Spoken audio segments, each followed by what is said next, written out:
नासिक में सुपर्णा अपने पति नंदन और सास कमला के साथ रहती थी। सुपर्णा एक डिजाइनर थी जो कि बड़े ही सुंदर सुंदर तरह तरह के पर्स डिजाइन करती थी। सुपर्णा का सपना था कि वो खुद का एक हैंडबैग का शोरूम खोलना चाहती थी, लेकिन वो अमीर खानदान की बहू थी, इसलिए उसकी सास उसके काम करने के खिलाफ थी। हमारे खानदान की बहुओं को काम करने की इजाजत नहीं है।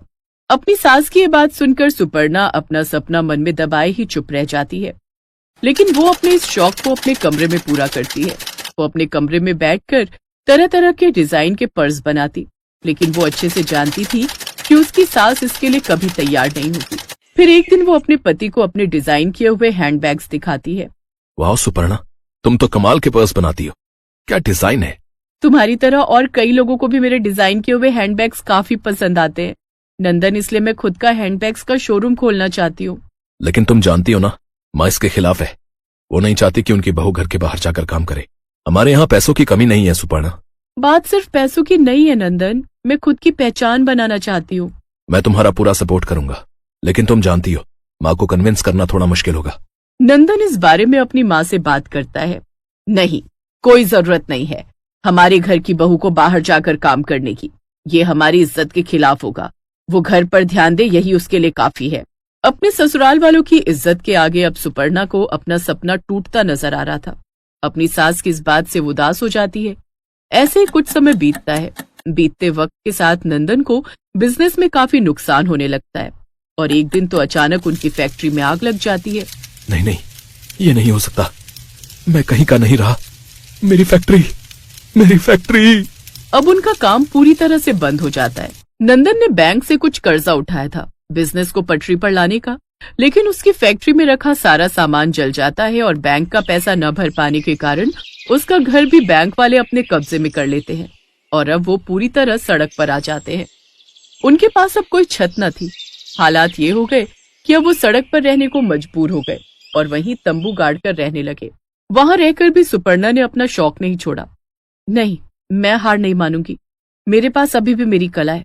अगर सब कुछ खत्म हो गया है तो मैं अपने इस हैंडबैग के जरिए नए रास्ते खोलूंगी। क्या तुम सच में ही कर सकती हो बहू? हाँ माँ जी, ये सिर्फ हैंडबैग नहीं, मेरी जान है। मैं पर्स बेचकर अपने इस काम की शुरुआत करूंगी।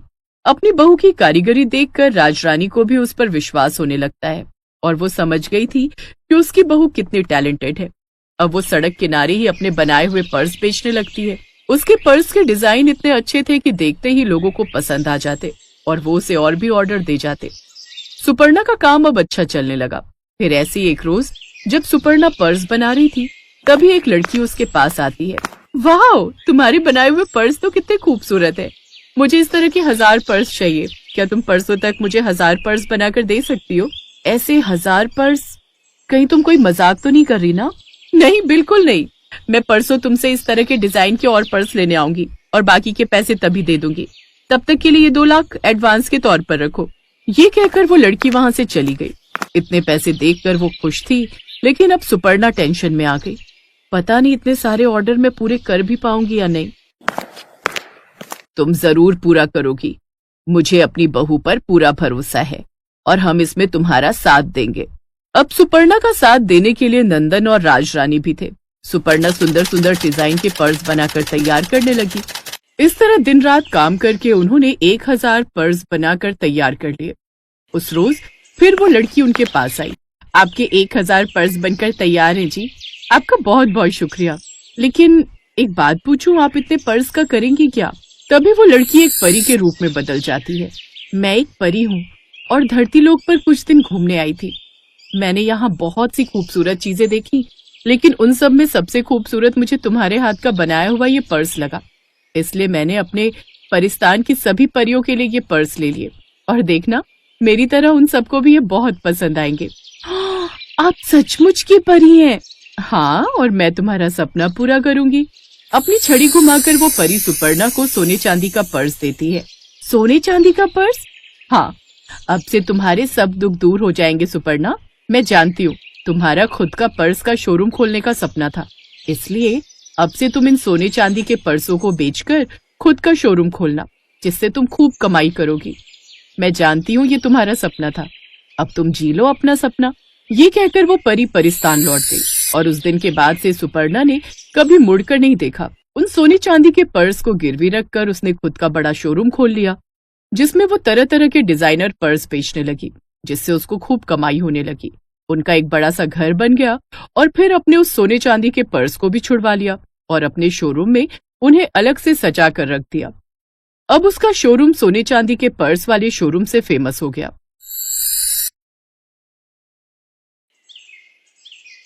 सुहानी अपने पिता महेंद्र के साथ रूपनगर में रहती थी। बचपन में जब सुहानी की मां का देहांत हो गया तो उसके पिता ने दूसरा विवाह कर लिया। सुहानी की सौतेली मां सुधा शादी के बाद अपनी बेटी ज्योति को भी साथ लाई थी। सुहानी और ज्योति अब बड़ी हो चुकी थी। सुहानी देखने में बहुत सुंदर थी। उसके लंबे काले और घने बाल उसकी सुंदरता में चार चांद लगा देते थे। ये देखकर सुधा सुहानी से बहुत ईर्ष्या करती थी।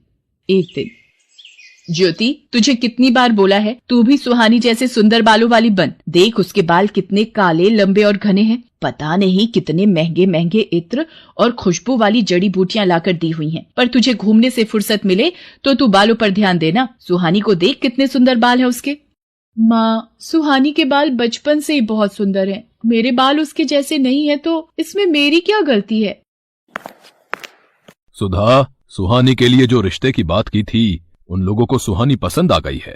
वो लोग अगले महीने ही विवाह के लिए बोल रहे हैं। मैं सुहानी को ये खुशखबरी बताकर आता हूँ। पिताजी, मैं आपको छोड़कर कहीं नहीं जाऊंगी। मुझे कोई विवाह नहीं करना। नहीं सुहानी बिटिया, हर कन्या के पिता को ये आस होती है कि उसकी पुत्री विवाह करके सकुशल अपनी ससुराल जाए। और फिर धर्मचंद जी जाने माने व्यापारी हैं, तो उनके पुत्र के साथ बहुत खुश रहेगी। और फिर सुहानी की शादी धर्मचंद जी के बेटे सुमेर चंद के साथ हो जाती है। सुहानी को अच्छा और पैसे वाला घर मिलता देख सुधा जलन से भर जाती है। मेरी पुत्री ज्योति का रिश्ता भी तो इतने बड़े सेठ के घर हो सकता था, पर इस सुहानी की वजह से ये संभव नहीं हो पाया। मैं भी देखती हूँ इसका विवाह इतने बड़े घराने में कैसे होता है। मेरी ये दवाई अपना असर दिखा देगी। सुहानी, जाओ जल्दी से स्नान कर लो, फिर विवाह के लिए तैयार भी होना है। हे भगवान, मेरे बाल कहाँ गए? मेरे सिर के तो सारे बाल गायब हो गए। ये कैसे हो गया? मैं गंजी हो गई। मेरे बाल कहाँ चले गए? पिताजी, पता नहीं, मैं नहाकर बाहर आई हूँ तो देखा मेरे सिर पर बाल नहीं है। पिताजी, अब मैं क्या करूँ?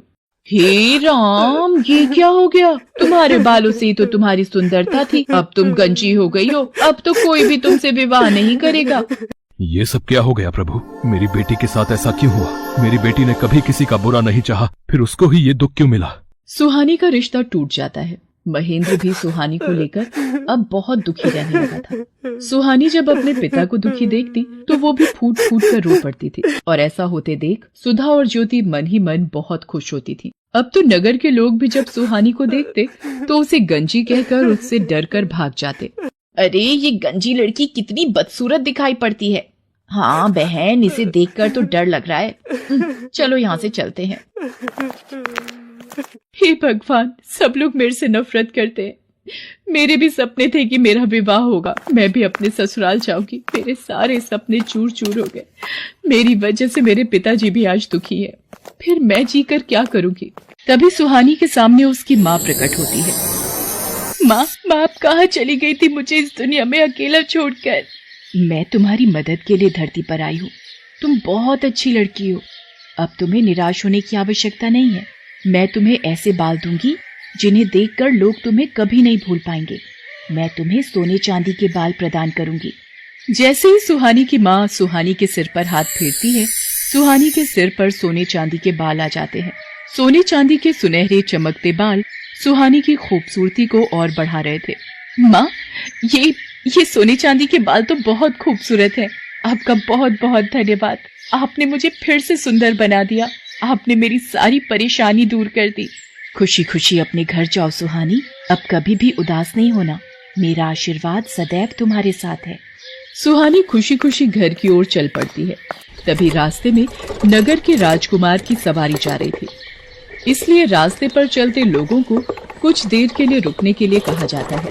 नगर के राजकुमार को देखने के लिए कितनी भीड़ लग गई है। भीड़ में से निकलने की कोशिश करती हूँ। ये सोने चांदी के बाल वाली लड़की, अरे भीड़ में इसका चेहरा दिखाई नहीं पड़ रहा। कितने सुंदर बाल हैं इसके। कहाँ गायब हो गई? हम रथ से उतर कर भी नहीं जा सकते। ओहो, कितने सुंदर बाल थे उसके। वो तो खुद भी कितनी खूबसूरत होगी। सुहानी घर पहुंचती है। मैं अपने बालों को इस दुपट्टे से ढक लेती हूँ, नहीं तो माँ ढेरों सवाल पूछ लेंगी। मैंने इसकी ऐसी हालत कर दी है कि इसे अपने गंजे सिर को छुपाना पड़ता है। माँ, तुमने बहुत सही किया इस सुहानी के बाल गायब करके। सुहानी अपने कमरे में आ जाती है। उधर राजकुमार सूरज सिंह सुहानी के ही ख्यालों में डूबा हुआ होता है। वो सुहानी को याद करते हुए एक तस्वीर बनाता है। राजकुमार सूरज सिंह, आपके स्वयंवर की सारी तैयारियां हो गई हैं। दूर दूर से राजकुमारियों के लिए संदेश भिजवाया गया है। पर ये तुम क्या बना रहे हो? बिना चेहरे की तस्वीर?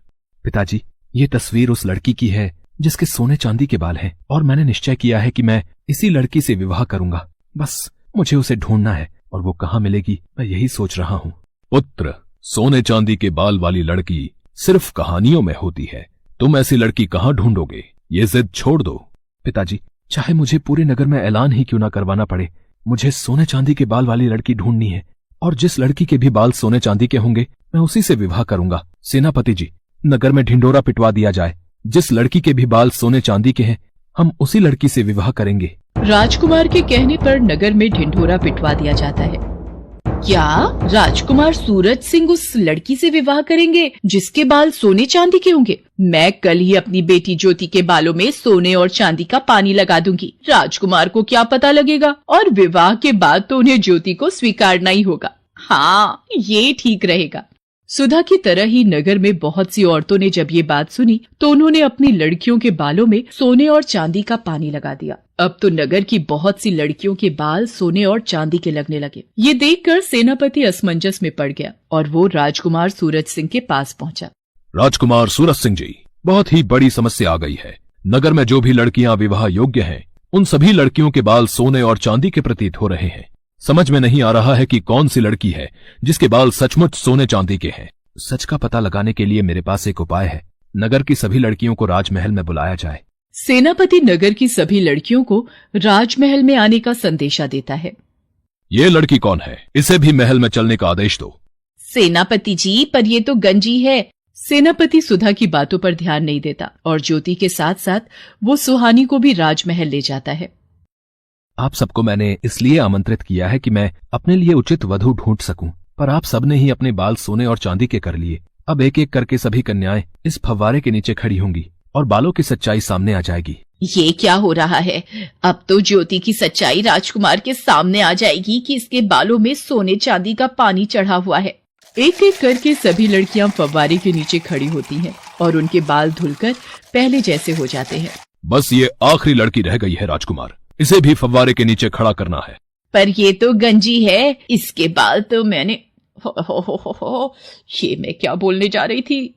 इनमें से तो कोई भी लड़की सोने चांदी के बाल वाली नहीं निकली। पता नहीं वो कौन थी। बस ये आखिरी उम्मीद रह गई है। सुहानी घबराते हुए सिर से अपना दुपट्टा उतारती है। सुधा और नगर के सभी लोगों की निगाहें सुहानी के सोने चांदी के बाल देखकर दंग रह जाती हैं। सुहानी फव्वारे के नीचे खड़ी हो जाती है। उसके बाल तो सचमुच सोने चांदी के थे। ये देखकर राजकुमार खुश हो जाता है। हम तुमसे विवाह करना चाहते हैं, क्या तुम्हें मंजूर है? आपको पति के रूप में पाना मेरा सौभाग्य है, पर मेरे बिना पिताजी।